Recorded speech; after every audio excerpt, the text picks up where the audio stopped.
on time. Some students are not on time, some are late. Please try to be punctual. Punctual means that if you, each of us was just 5 minutes late, and if you multiply 5 minutes by 100 students, it equals 500 minutes delay. Okay, so please continue to be on time and continue to be punctual in all steps in your life. Punctuality is very important, even in career. In finding a job, punctuality is very important for us. Okay, we talked about, if I'm right, we just stopped after incubation period and latent period. And we differentiated between these two items. I want one of you to explain the difference between incubation period and latent period. Who wants to explain us? What is the difference between incubation period and latent period? Who is candidate? انت حاولت الورق عيدي زعلان انا على حدي ابقى معايا وانا زمان In gentlemen, who can explain us the difference between incubation period and latent period? Anyone can have the differentiation between these two items? Yes, you please. Okay. The incubation period, time of exposure to pathogen, and appears the symptom, and latent period is the time between exposure to pathogen and transmitted to other Thank people. you very much. Thank you. In incubation period, we measure the distance between entrance of the pathogen in the body, entrance of the bacteria or virus, up to the presence of signs and symptoms. So the incubation is the distance between entrance, getting the infection, and appearance of the signs. But the latent period is the duration of time between getting the infection and being infectious. Being infectious means that I can spread infection to other people. Okay. Now we are talking about just incubation period. So I want to explain some sentences about the importance of incubation period. So when we are talking about, for example, incubation period of mumps is something between 2 to 3 weeks. It means that after exposure to mumps, 2 or 3 weeks later, the signs of mumps will be appeared. Okay. So I can show you a hypothetical example of the usefulness of incubation period. Just as a hypothetical example,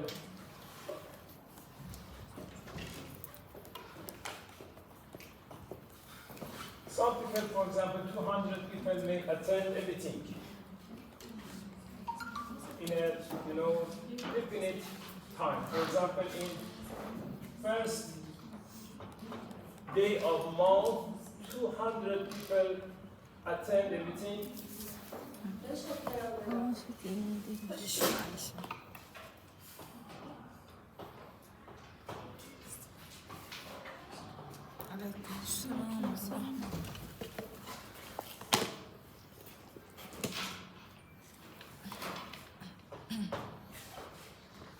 In the first,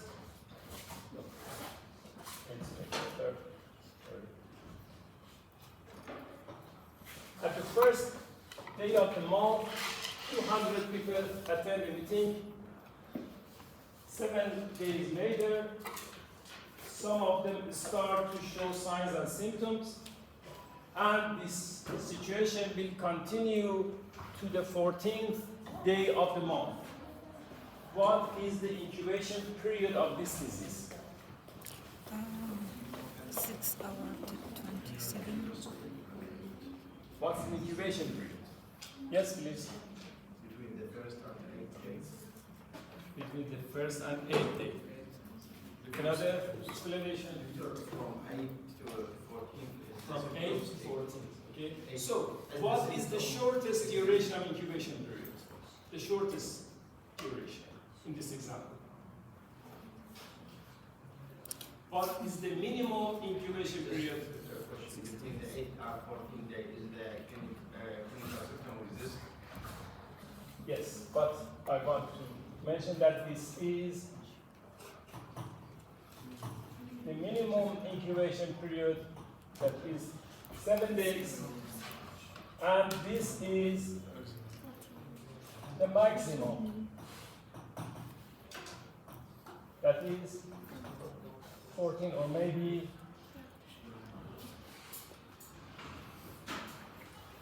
better to say 13 days. We talked about the situation that incubation period has a range, and some people may have shorter incubation period and some people may have longer ones. Who usually tend to have shorter incubation period? Which people have shorter incubation periods? People with impaired immune system. People with, with low immune system function.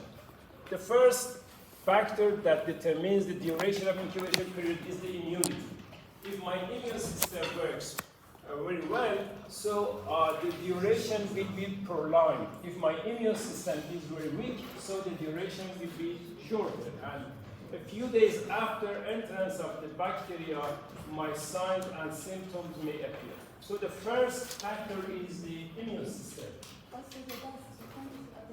The dose of the infection is also important.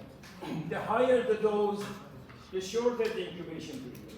If the amount of virus or bacteria that enters my body is very high, so the incubation period will be shorter. So the immune system, the dose, and some other factors. Comorbidities. Comorbidities means having background diseases. If I have some respiratory diseases, so this respiratory disease may shorten the incubation period of respiratory infections. Okay, so immune system, background diseases, and the dose, the age of the people, the gender. In young people, the incubation period, in many young children.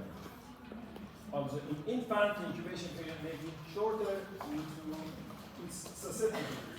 In another end of the spectrum, for example, in many old people who are older than 80, again, the incubation period may be shorter. Okay? So, we have three elements or three factors. One of them is the time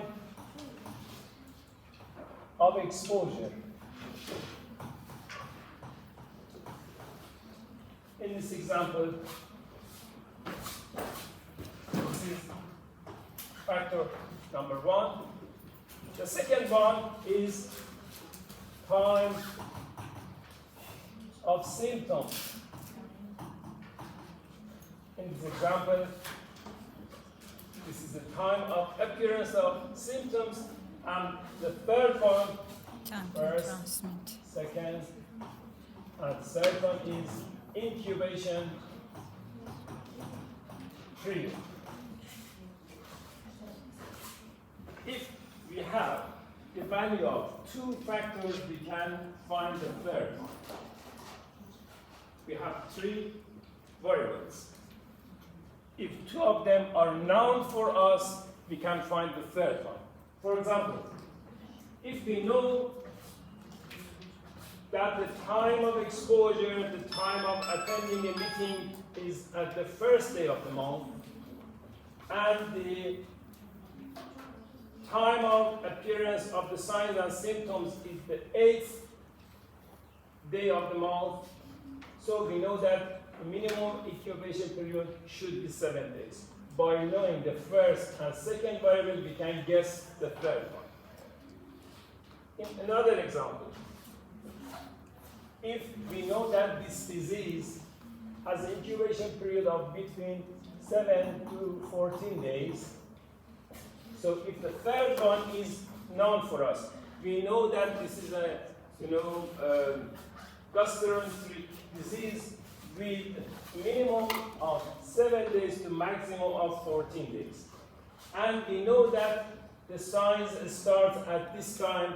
We can guess what would be the time of exposure. Okay. So, in epidemics, we know when the signs and symptoms appears, because I'm a physician, I'm a health authority, and some colleagues report me that there is a rise of some unknown disease. The first question is that what time is the time of the beginning of the signs and symptoms? Okay. The second question, is the cause of disease clear or not? Do you know what is the cause of this disease? If you know the cause, you can search the internet and find the incubation period. By finding incubation period and subtracting incubation period from the date of appearance of the signs and symptoms, you can guess when was the time of exposure. You may face an unknown disease. Unknown disease means that I do not know what is the cause. If I do not know what is the cause, I do not know which incubation period it has. Okay? But I may ask some questions and find that all the patients have attended a meeting in a definite time of the month. So the time of appearance is the time of signs and symptoms. The start of signs and symptoms is clear for us. The time of probable exposure, that is attending a meeting, is also clear for us. We can guess the incubation period and then search the internet which can cause a disease with this specific incubation period. So, as you can see in this slide,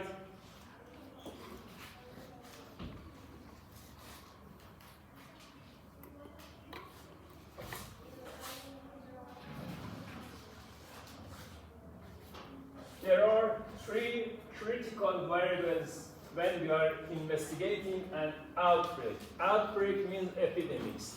They are the same. Outbreak and epidemics have the same meaning, okay? So in any outbreak or in any epidemics, we have three critical variables. The first one, when did the exposure take place? In some cases we know this date, in some cases we may not be aware of this variable. Then we go to the second variable. When did the disease begin? Usually we know when the disease began because there are some reports from physicians, from health care delivery personnel that we have visited a larger number than expected in date, for example, 20 of this month. So we know this variable. And the third variable is what was the incubation period. As we know, this variable, this is okay for us. We may know the first one or the third one. If we know the first one, we can find the incubation period. If we know the incubation period, we can guess what would be the probable date of exposure, or in which date the people may be exposed to the agent, and then go to that date and find some, for example, polluted foods, look for some pollution in food, in water, in air, or in any other environmental media. Do you have any question about the uses of the incubation period, time of exposure, and time of onset of disease? Is it clear for you? No? Yes? What is the question? I can explain again or explain more. Sorry? For determining the onset of disease, you usually have a surveillance system. surveillance system means that a system that reports the diseases. Okay? Or you may not have any surveillance system. You are a physician. You practice about 2 to 4 cases of gastroenteritis in your clinic. Every week, you usually visit 2 to 4 cases of the gastroenteritis. But at one specific week, you may visit 10 cases of gastroenteritis. So you mentioned that this week is the onset of epidemics, because in this week, people with signs and symptoms of gastroenteritis have referred to your clinic. Okay? So the date of onset of disease is the date that people will refer to the hospital, will refer to the clinics, or will refer to the physicians for seeking care for their disease. Okay? So by looking at our files, by looking at our file of the patient or at the notes that we have in our clinic, we can find that what was the expected number of cases and in which specific day the number exceeds the expected range. Okay? So if you have recorded the number of cases of any specific disease in your clinic, you can find that in which specific date, or in not a specific date, but you can find some range of the dates. For example, from this date to that date, the number of cases started to rise. So the approximate time of the occurrence can be overt for you. Just approximate is okay for you. For example, you can say that in 3rd to 5th day of the month, the number of cases started to rise. So the median between these two may be 5th day. There are some things strange at the 5th day of the month. So this is the time of the beginning of signs and symptoms. And the next question, is this disease familiar for you or not? You may know that this is, for example, streptococcal pneumonia. And you know that the incubation period for streptococcal pneumonia is how long? If you know the cause, we can find the incubation period, and by subtracting the incubation period from this date and go back, you can find the date that the probable exposure may occur. Okay? And then go look for any event that may occur, that may have occurred in this date.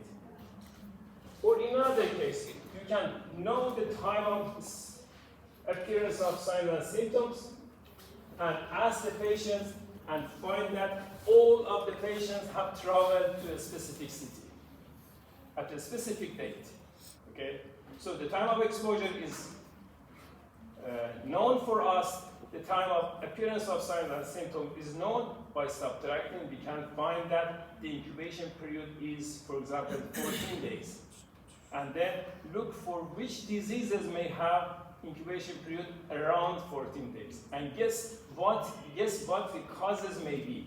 We cannot be sure about the cause, but we can narrow our guesses. We may guess that several pathogens may be responsible, several microbes may be responsible for these epidemics. By narrowing the incubation period, by finding the incubation period, we can exclude many diseases and just work on a shorter list of the causes. Do you have any questions?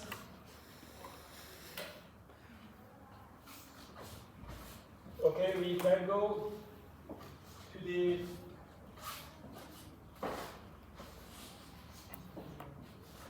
next slide, that is attack rate.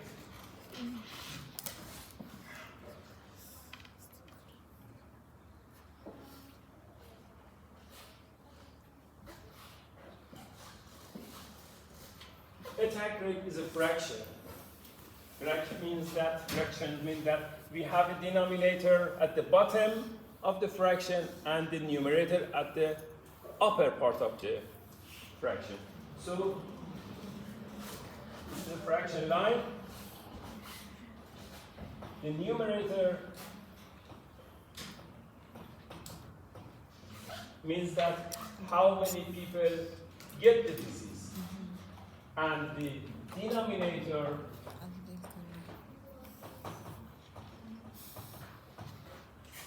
says that how many people had exposure with that cause of the disease.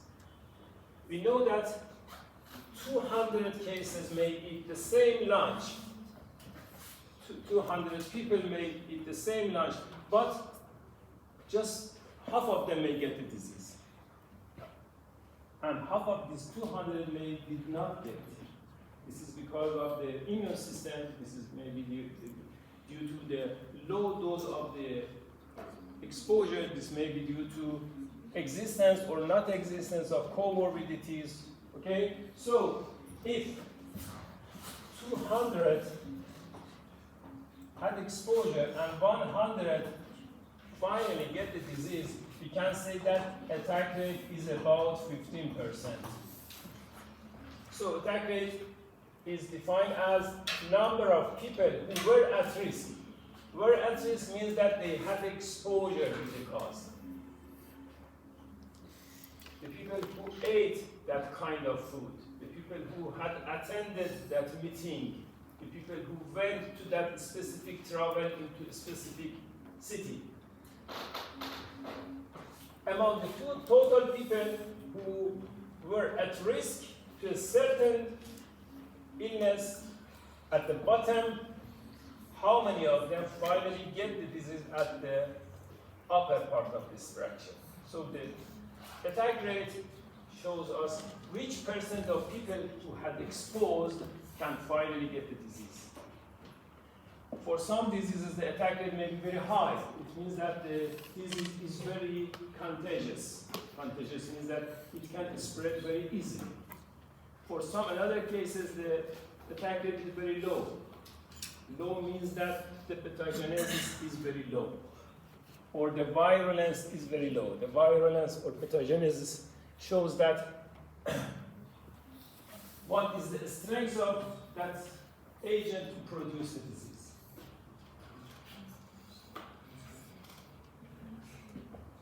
Okay, I have a question and I want you to try to answer.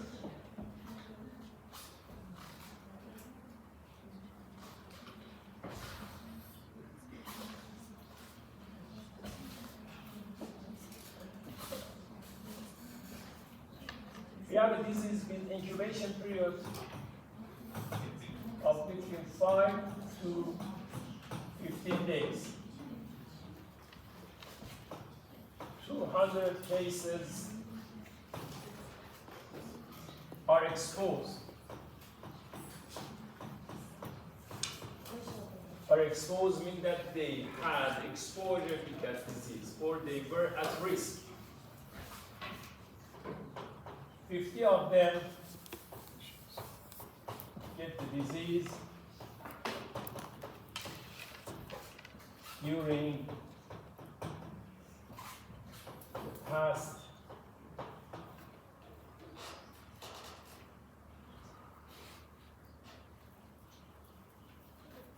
during the future 2 weeks.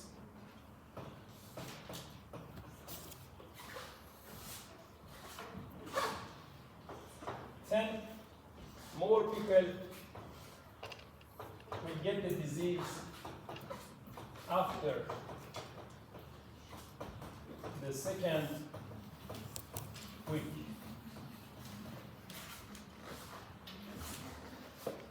So we have a ceremony, 200 people had attended that ceremony, and during the next 2 weeks, 50 of these 200 people will get the disease, and 10 more cases also will get the disease, but after the second week. What is the attack rate in this case? What is the denominator? What is the denominator? 200. 200 are at risk, okay? Because 200 have attended this ceremony.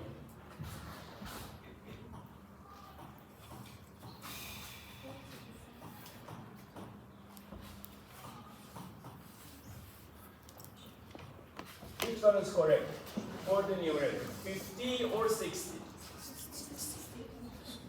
60 or 50? Who believes that 60 is correct? Please raise your hand. 60. 1, 2, 3, 4, 5, 6, 7, 8. Who believes that 50 is correct? What about the rest of the students? Do you know? Do you have any other opinion? I want you to choose one of these two options. I will again count the number of students. Who believes that 50 is correct? Please raise your hand. 50. 1, 2, 3, 4. And who believes 60 is correct? The number of 60 is higher. You believe that 50 is okay. What is your reason?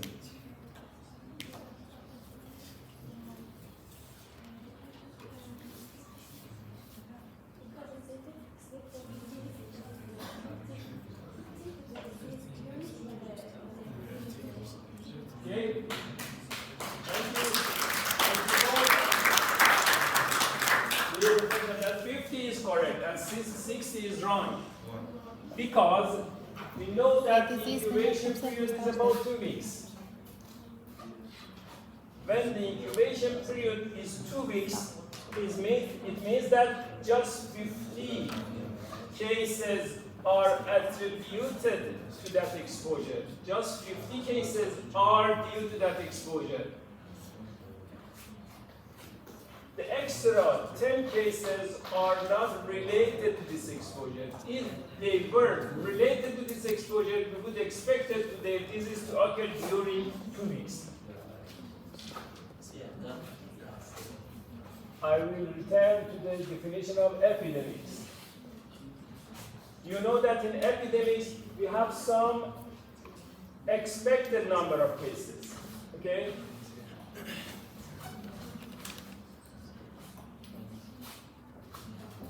Building to red line shows expected number of cases. Expected means that they are related to epidemics or are not related.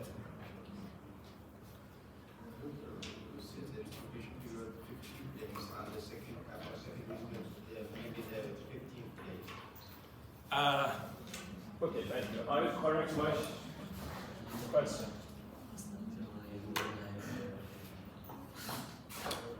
This is 2 weeks, okay? Thank you. In the upper part of the screen, some cases will occur between the upper and lower red lines.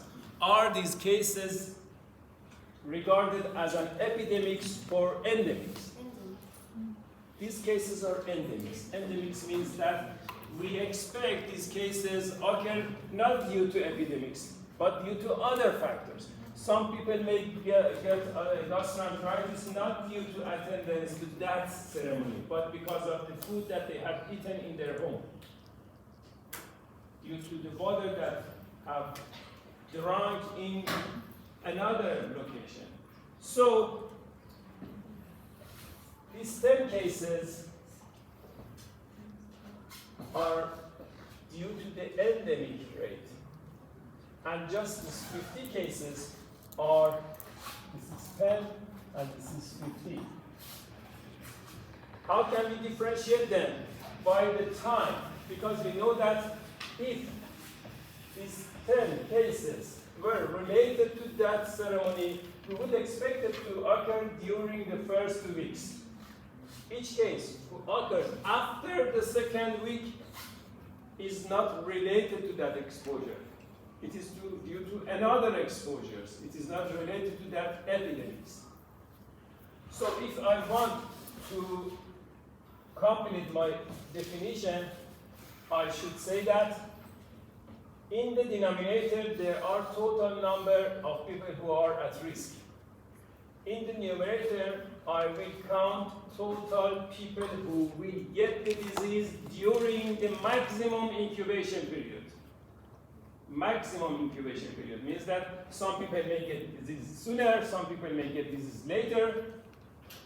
I want to count the number of new cases up to maximum incubation period. After after maximum incubation period, no new cases can be counted for this epidemics.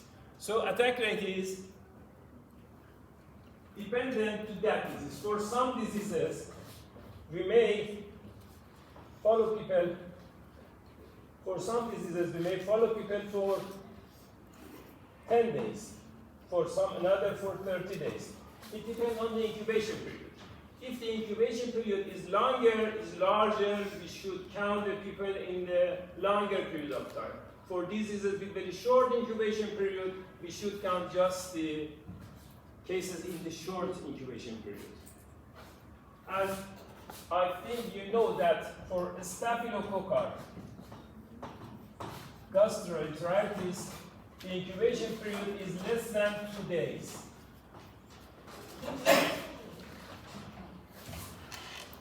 The Staphylococcus aureus can grow in the food, can excrete some toxin, and the toxin can be poisonous for us.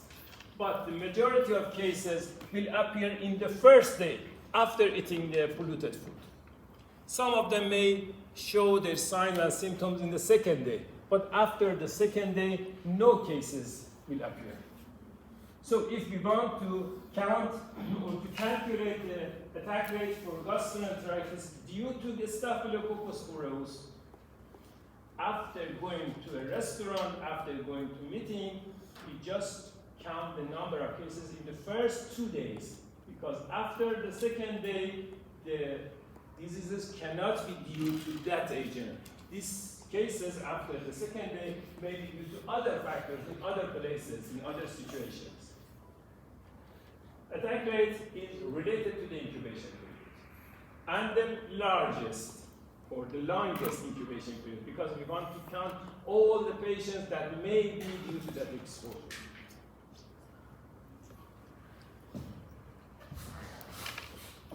Now let's go to a simple example. In this example,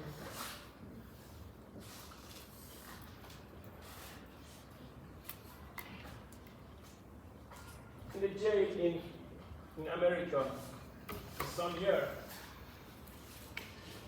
290 people were in the jail. 226 of them ate a special food, for example, egg salad maybe. 226 of them ate salad. 73 of them did not eat that salad. It means that this number had exposure to salad, or this number was at risk of getting disease from salad. At risk means that they had exposure, they had eaten. So some people are at risk, and this group of people are not at risk because they did not eat. The question is that what is the attack rate for people who have eaten egg salad? 77.88. 176 out of 226. Because we know that the total 226 people were at risk, and just 176 of them get the disease in that duration of time, in the longest incubation period of time, and 50 people were healthy, remained healthy, although they did eat egg salad, but they remained healthy. You know that many people may have exposure but did not get sick because the immune system, because the small amount of food that they have eaten, and because of the other factors that may not be clear for us. So, the attack rate for people who ate disease, ate salad is 176 divided by 226. It equals to 77.18. 78 Wrong. Yes. 78% of people who have eaten egg salad got the disease. Yesterday, I have mentioned that for analytical diseases, we should have a control group. Without control group, we cannot say anything. Do we have any control group in this example or not? Yes. Yes. What is the control group? People who did not eat. So we can also calculate attack rate for this group. What is the attack rate for the group who were not at risk? Were not at risk means that they had eaten other items. So they were not exposed to egg salad, but they had exposure to other foods. Okay? So we can calculate attack rate for this group also. Equals 27 هو ده يحكي عليك صعب كان من اللي أكل got the disease out of 73 who did not eat this item but just ate other items. قسمنا هذا على هذا ضربناها ب 100 حتى يكون Equals to 47. هاي توتال الناس الموجودة بهذه المنطقة اللي أكلوا 226 اللي ما أكلوا هذول اللي تمرضوا مشكلة اللي تمرضوا واللي تمرضوا So we can compare. We can compare 37 with 78. We will return to the calculation of risk, relative risk, attributable risk, and some other indices in next sessions. But here, we can do a very simple calculation. 78 and 37, remember?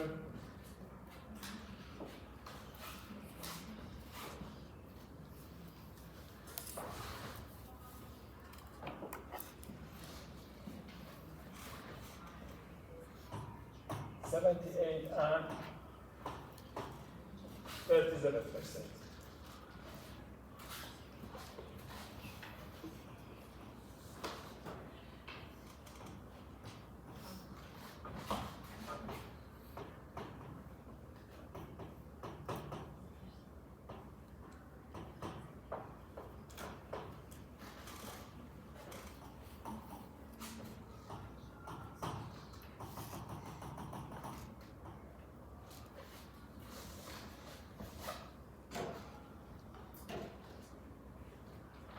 What can I want to say by this graph? Who can guess? What should I say? Or what may I say? What is the definition or explanation for this diagram? 40 Anybody who can give the right answer will give an extra positive. The rate of illness raised from 37% to 78 because of ate salad. What is your name?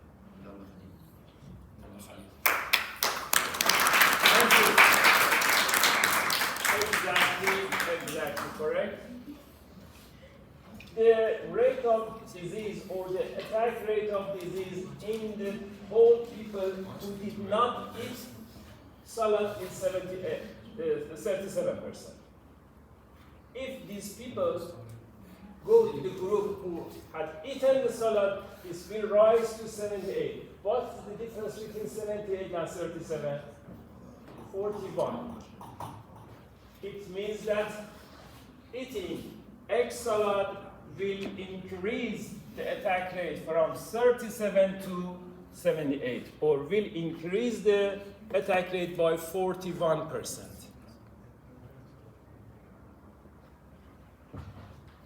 This is expected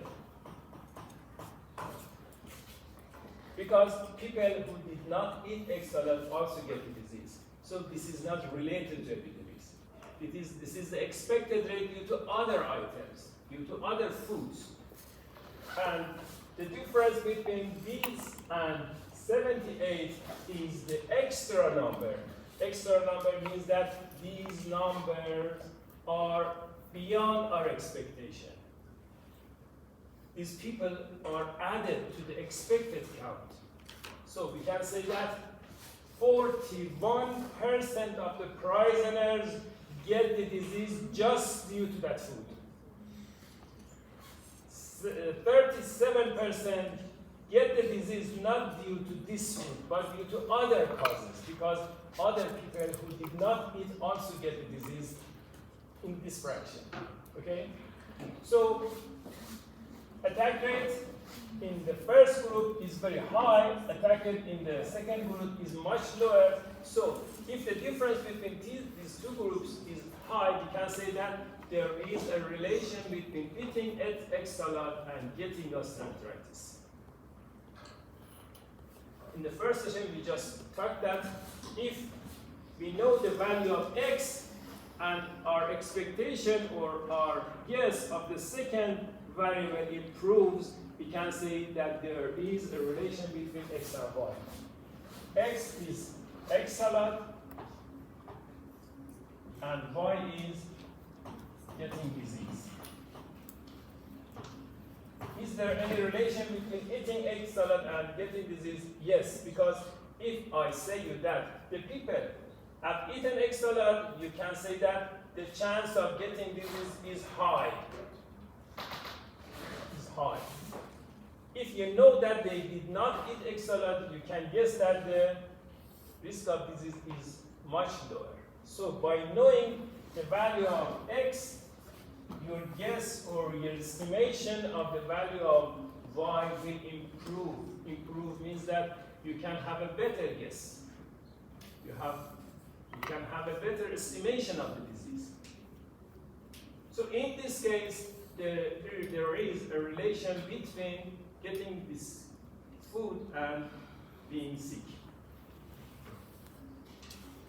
Do you have any questions? Is it clear for all? Mm-hmm. We will return to this issue, but just this issue that if this and this figure are different, it means that there is a relation between them. If these are at the same or about the same amount, it means that there is no relation. We will see an example, another example that there is no relation between two items.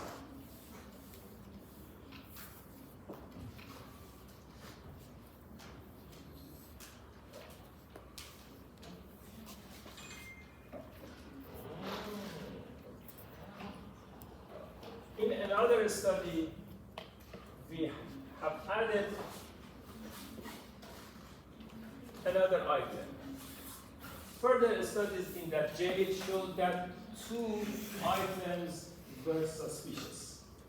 So two items were at the higher risk of spreading the disease. The first one was egg salad, and second one was beverage. In another sample, this is wrong. It should be 27 out of 73, 37%. You should calculate the attack rate for the left part of the table. You know that out of 226 people who ate egg salad, 176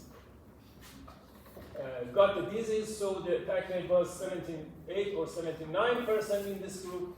And for the 73 people who did not eat it, 27 got the disease, and attack rate for non-consumer was 37. And 37 was different from 79. There is also another item. This item is beverage. 50 people have evaluated regarding this item, and 50 people, did not eat beverage, and 264 actually drank beverage. Eating salad or drinking beverage may be better. So, out of the 264 prisoners who drank beverage, 179 of them get the disease. So, what is the attack rate for drinking beverage? 179 divided by 264 equals 69%. It means that 69% of people who drank got the disease. And we also should have a control group. The control is the people who did not drink. Out of the 50 people who did not drink, 22 of them, or about 44%, got the disease. Are these two figures different or similar? Different. Different or similar? Different. Because the birth rate is very low, 25% just. 25% difference is not very low. It's not as much as higher on the left side. In the left side, the difference between two figures is 41%. In the right side, the difference is 25%. But they are not the same. They are different. So we can say that both egg salad and Beverage. drinking beverage are related to getting the disease. Is it clear? Yes. Do you have any questions? Which item may be responsible for? Which item is the main cause of the disease? Beverage or egg salad? Excellent. Are you certain about this or not? How? We just looked at drinking beverage also increases the rate by 25%. How can we exclude beverage?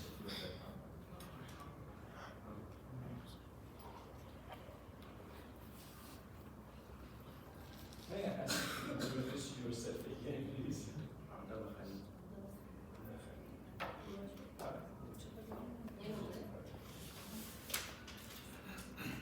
I just want to give you one more positive test result. If you can help me, how can I differentiate the responsible agent for this epidemic?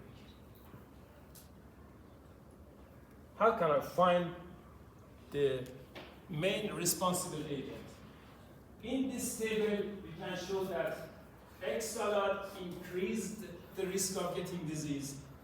Beverage also increased the risk of getting disease. By attack rate? Why? Attack rate? We just used attack rate. The attack rate in the egg salad is 79%, and the attack rate for beverage is 69%. So this is the attack rate for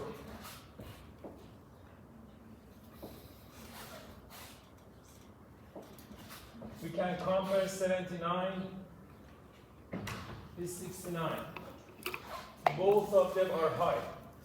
We can also compare 37 and 79, that equals about 42%. And we can calculate the difference between two, that is 25%. Both of them are responsible, yes? From the control group. We have control group. Which control group do you mean? 73 and 50. 73 and 50. For egg salad more than beverage. This and this? Yes. No, we just showed that how many people have eaten egg salad and how many people had drunk beverage. It does not show us the attack rate. This is the denominator of the total people. Okay. No. Think more. One extra point has value to think. My relative risk. I just used my relative risk by dividing 79% by 37. The relative risk is greater than 1, and by dividing 69 by 44, again the relative risk is greater than 1. Both of them are greater. Calculate the summation of the control group or each one of them. Summation them together. Summation The of control group together. Can I ask you to explain it in So 37 plus 44 and divided by 2. You are near, but no. شنو سؤال؟ The correct answer is not this. أكثر تأثير الاتصالات للبرامج. Okay, I will help you by explaining more. My question is that in a restaurant, do you just drink or drink beverage and eat salad, both of them? Both of them. Both of them. So some people may just drink, some people may just eat egg salad, some people may have both of them, and some people may have none of them. So we can divide this population into 4 groups. The first group or the control group is the people who did not have exposure to none of them. This is a control group. Okay? The control group are the prisoners who did not have exposure for none of the beverage and egg salad. The second group are people who just have eaten egg salad but did not drink. The third group is the people who just have drunk but did not eat egg salad, and the fourth group are people who have both of them. Like So, to percentage between the eat and the drink. yes, Like the number of the people who sick from the eat and the number of people sick from the drink. And do percentage. yes, but you do not have the sufficient information in this table. You should have another. The percentage between them is 10%. The percentage of them, Between the consume, the eat and the drink, 10%. may I ask you to explain it here? Like if we put the diagram for the consume of the eat salad and for the drink, Yes. the percentage between them is 10%. So Which number minus which number? Please help me.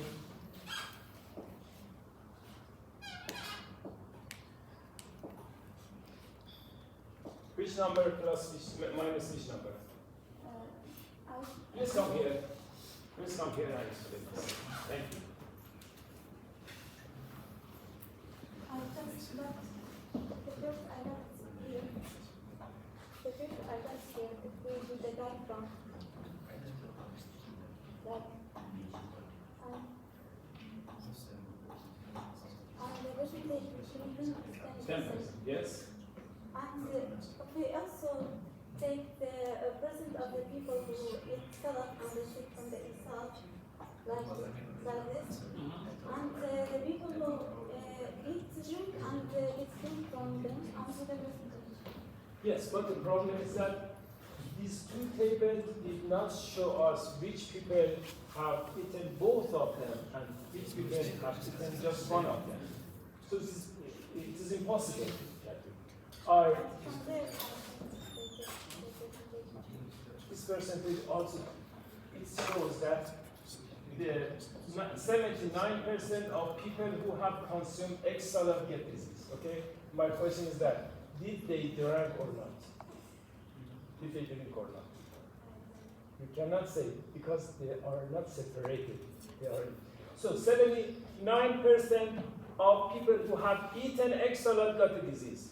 Some of them may also drink, some of them may not. Okay? So in this table it is impossible. I should go further and provide this table. Let's first talk about this table. Thank you.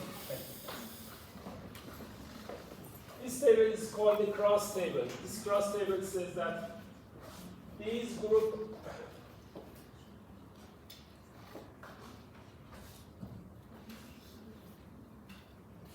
of people had exposure to egg salad. Okay? But some of them had also exposure to beverage and some did not. Let's use another color that may be better.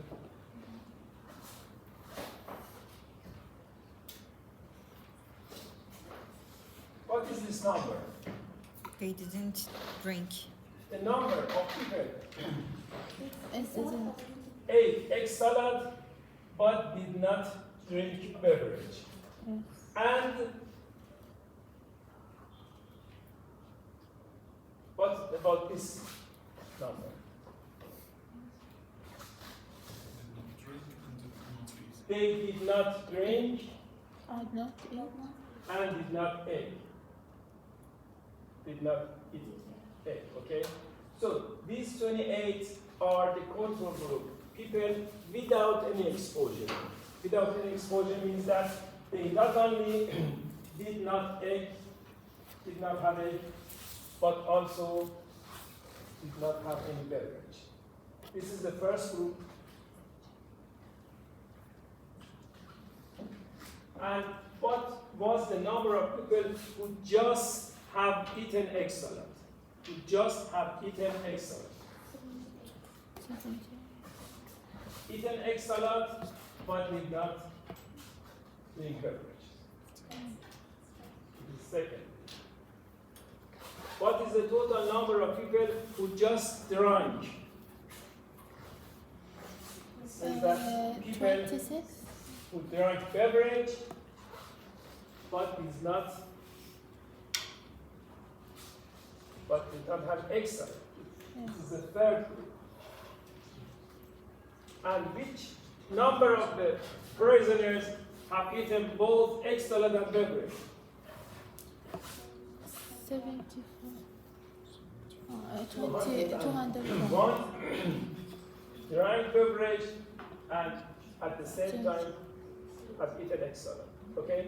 If we have 4 groups and we calculate 4 attack rates, we can answer the question. Yes. Yes. In the next table, I try to summarize the results.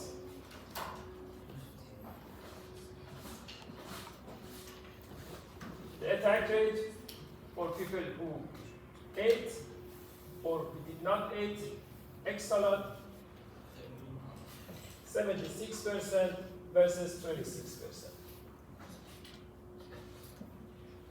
This also is for people who had and had not drank, but they are not separated from each other.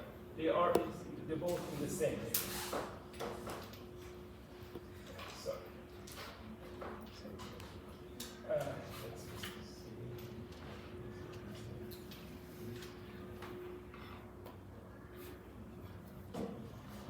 I think there is one slide missing here. So let's go to the previous slide. Can explain.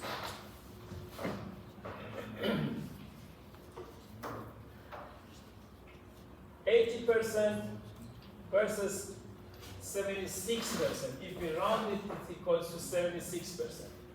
Are they different or not?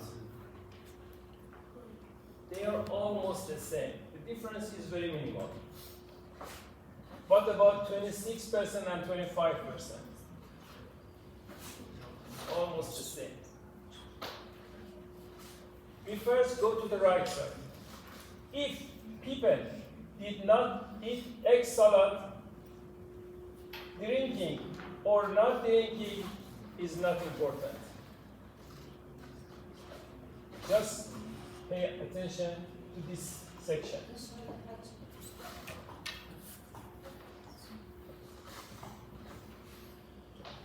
For this group of people who did not have egg salad, drinking or not drinking is not important.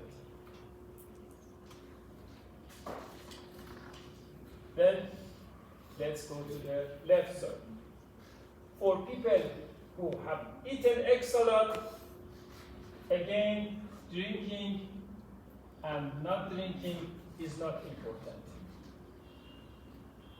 So, if we look at the columns, we can see that the attack rate for people who have eaten egg salad is high, and it's not related to drinking or not drinking. Yes. Okay? Both of them are more than 5%. eating egg salad is dangerous. If they did not drink, it is 80%. If they drink, it is 75%. The risk of attack rate of people who did not egg salad is low, and it is not related to drinking or not drinking. Now let's compare to other figures. This figure and this figure. What can we say about comparing these two figures? People who eat salad more than they don't. People who drank beverage and at the same time ate salad, 75% of them have the disease, okay? People who drank and ate, both of them 75% or 76%. But people who drank but did not eat egg salad, it reduces to 26%. And the difference is about 50%. It means that eating egg salad increases the risk by 50% in people who are drinkers. What about the people who did not drink?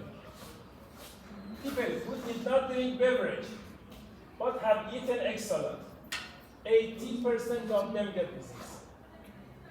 And at the same time, people who did not drink beverage and have eaten egg salad, compared to people who did not have none of them, again the difference is about 55%. What is the final conclusion? The Egg salad is responsible because eating egg salad can increase the attack rate in consumers of the beverage, from 26 to 75. For drunkards from 26 to 75. And for non-drunkards from 25 to 80%. So by cross-tabulation, we can differentiate the effect of egg salad from beverage. In the previous tables, they were both at the same time, and we did not able to differentiate. Okay? For differentiation, we should produce cross-tabulations. And this cross-tabulation, we can find that the main agent that was responsible for this disease, that actually was not gastroenteritis, it just was pharyngitis due to streptococcal infection. I know that this example is a little complicated. Okay? This example may be a little complicated.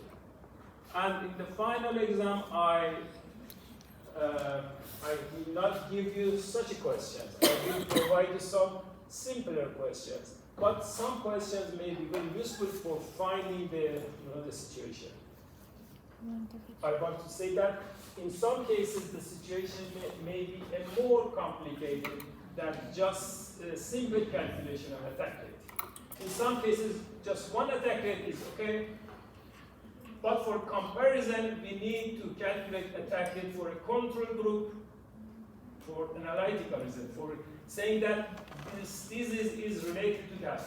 We had to have at least one control group.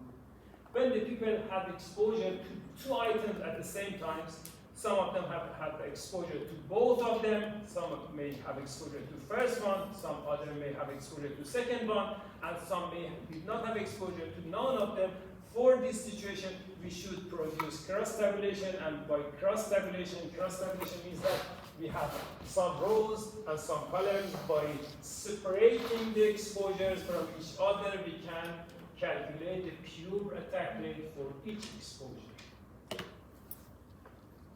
Do you need any more examples or any more explanations? Is it clear? Are you sure?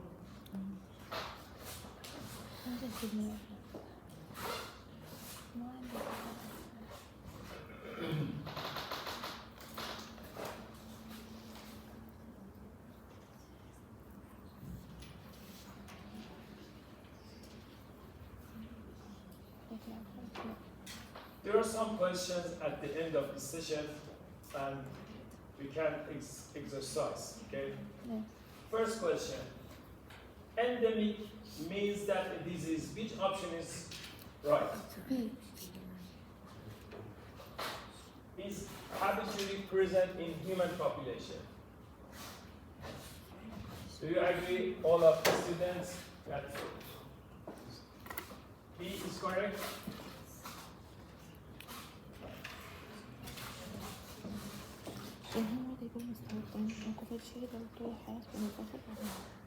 The first option says that it occurs clearly in excess of normal expectancy. What is this? This is epidemics. So this is not correct. Second one says, is habitually present in human populations. Yes, okay. Good. But please read the other options, because some question may have more than one correct answer. You will experience some questions that have more than one correct answer, and the last option may says that both options are correct, or option B and C are correct. So if you find the correct answer, please go ahead and read other options too. Option 3, affect large number of countries simultaneously. No, this is pandemic. Yes. And it is wrong. Exhibit a seasonal pattern. This option is not related to the question. This situation does not show that this is epidemic or pandemic or endemic. So this is a wrong answer, and this answer is not related to the question. This is the answer to another question. So this is wrong also. Is prevalent among animals? No. We are talking about diseases in human, in epidemiology. Okay? So the right answer is B.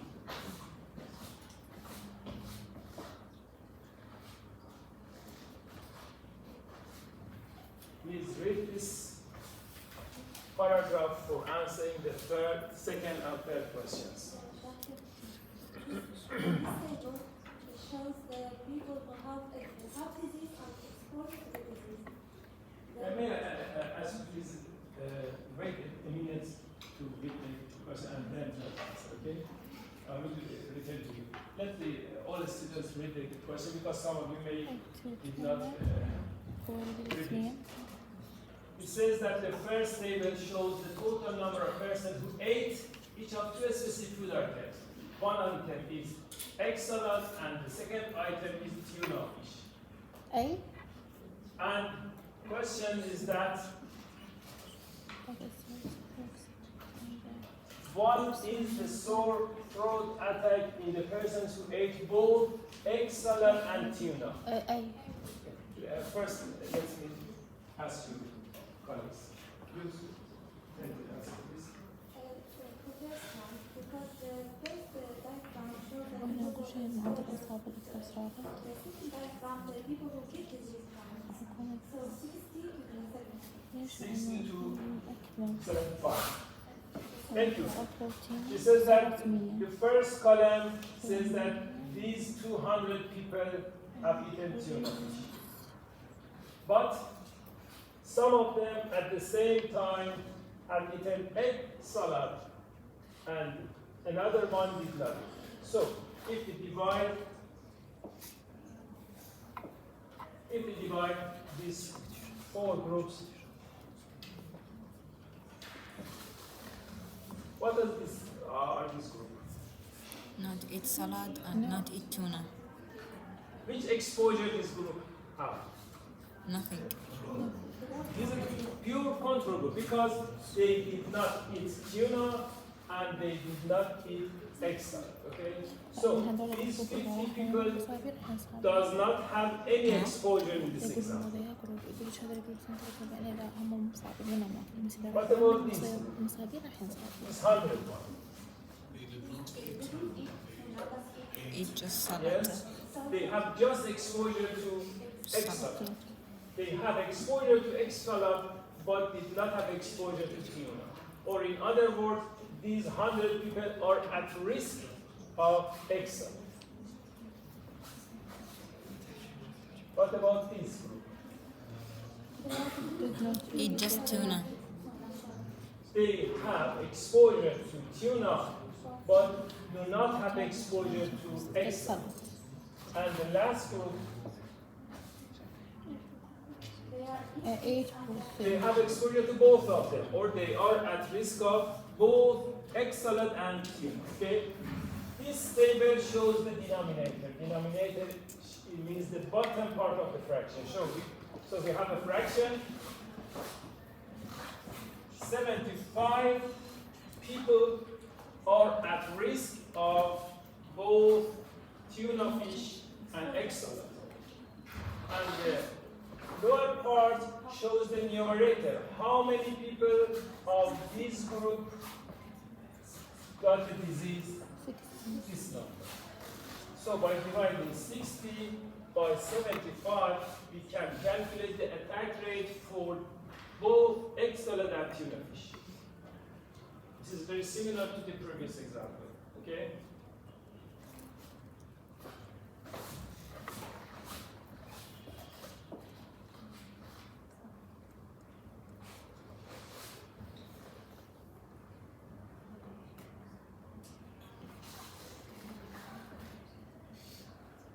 Which of the following items or combination of these items is most likely to be infected?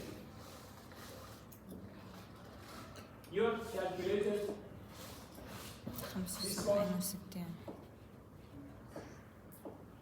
You have calculated 60 out of 75 was the exposure for both of them.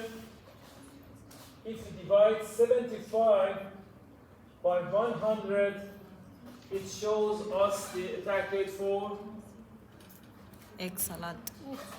just for excellent. So for excellent, Only 77. it is 75%.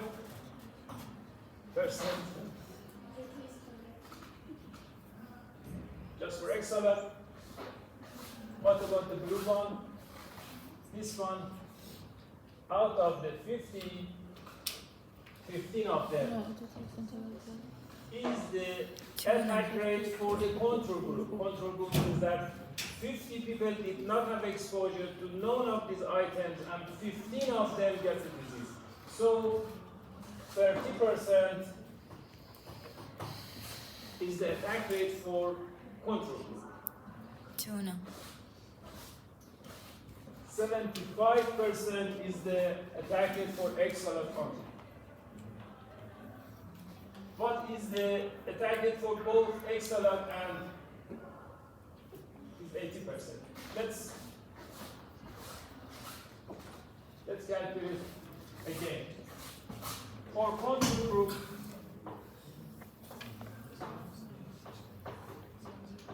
what was the attack rate for control group?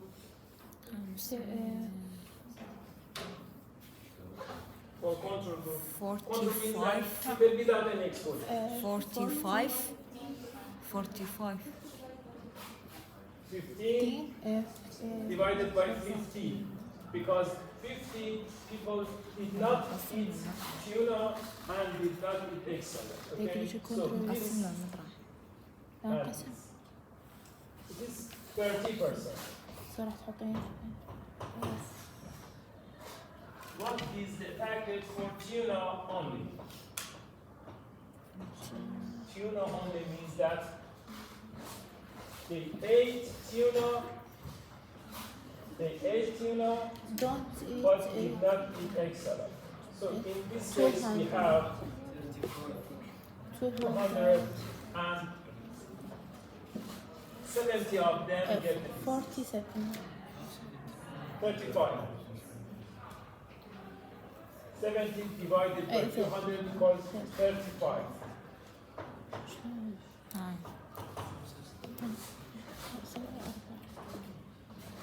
What about the excellent only? 8 excellent and did not eat. 100 people just ate egg salad but did not eat tuna, and 75 of them got the disease. Okay? So this is egg salad. 133. 75%. And what for both of them? For both of them, we know that 18. there were 75 and 60 of them got the disease. By dividing 75, 18. 80%.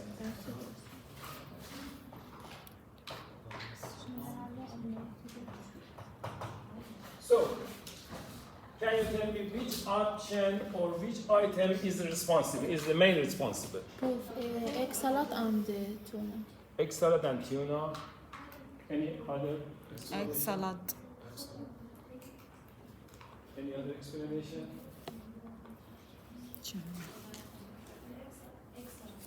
Egg salad.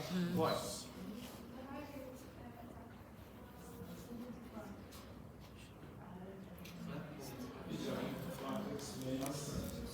In the percentage.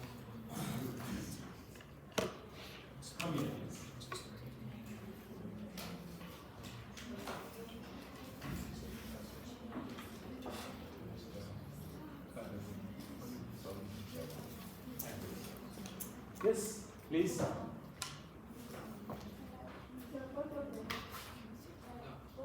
Both of them.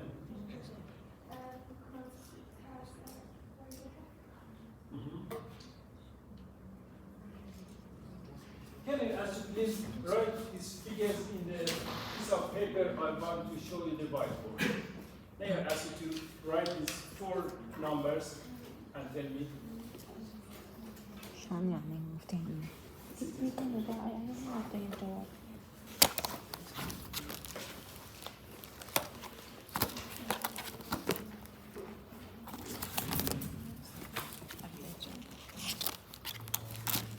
Can I go?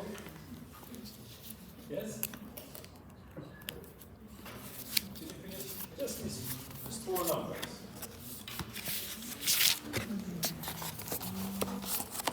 Okay?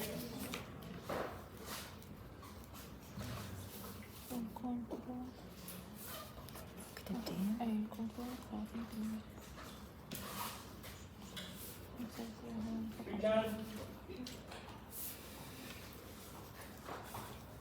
draw a 2 by 2 table. Egg, salad, eaten or did not eat, tuna, eaten or just did not eat. What was the attack rate for the control group? None of them. 30%. 30%. What was the attack rate for just egg salad? Egg salad only? 75. 75%. What was the attack rate for both of them? 80%. And what was the attack rate for tuna only? 35%. Okay. This is a control group, okay? What is the pure effect of tuna? Pure effect of tuna. Pure effect of tuna means that people who are control group compared to people who just have eaten tuna.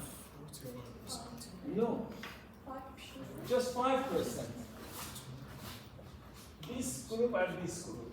This is because the second line or second row did not have egg salad, okay? The first column had exposure to tuna. The second column did not have exposure to tuna. So the pure effect of tuna is just 5%.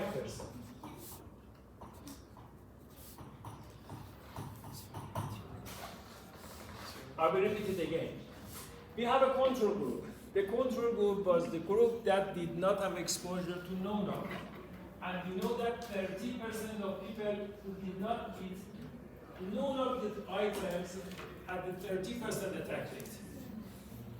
If this group of people are compared with another group, the group that did not have exposure to egg salad, but just have eaten tuna, we should compare this figure with this one. Because the second row are the people who have not exposure to egg salad. This group had exposure to tuna, and this group did not have exposure. So the pure effect of tuna alone is 5%. What is the pure effect of egg salad alone? 5. By comparing 30% with 75%, 45% is the effect of egg salad alone. So which item is more important? Egg salad. Again, without differentiation of the groups, you cannot give me the right answer. When the question asks you about what is the main reason, what is the main responsible agent for the disease, you should differentiate people. People who are the control group means that people who do not have exposure to none of these items, and then first people who have exposure to one item. Let me use another color. Oh, sorry.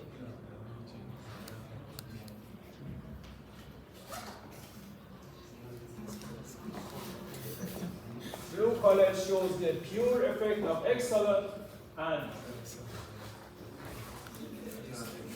red color shows the pure effect of tuna. You can also say that in people who have exposure to egg salad but did not have exposure to tuna, the risk is, or attack rate is 75%. If the tuna is added to this figure, this will increase by just 5%. Okay? So please, you can compare 35% with 30%. 35 versus 30% shows the increased risk of tuna in people who did not have egg salad. By comparing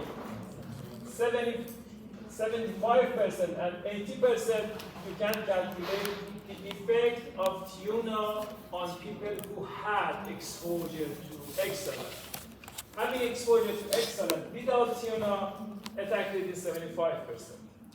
If the egg salad is also added to the, if the tuna is also added to egg salad, this will increase to 80%. So the 5% is pure effect of tuna, and 5% can be ignored. 5% is not considerable excess risk, but 45% is a considerable excess risk. So the right answer for this question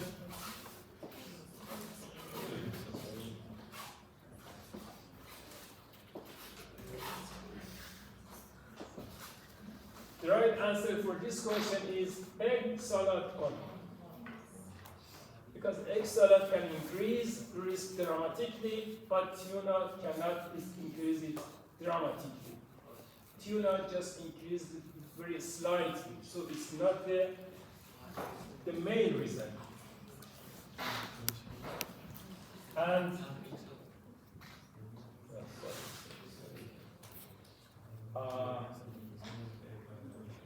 we have two more questions. I think we can have a rest. Oh.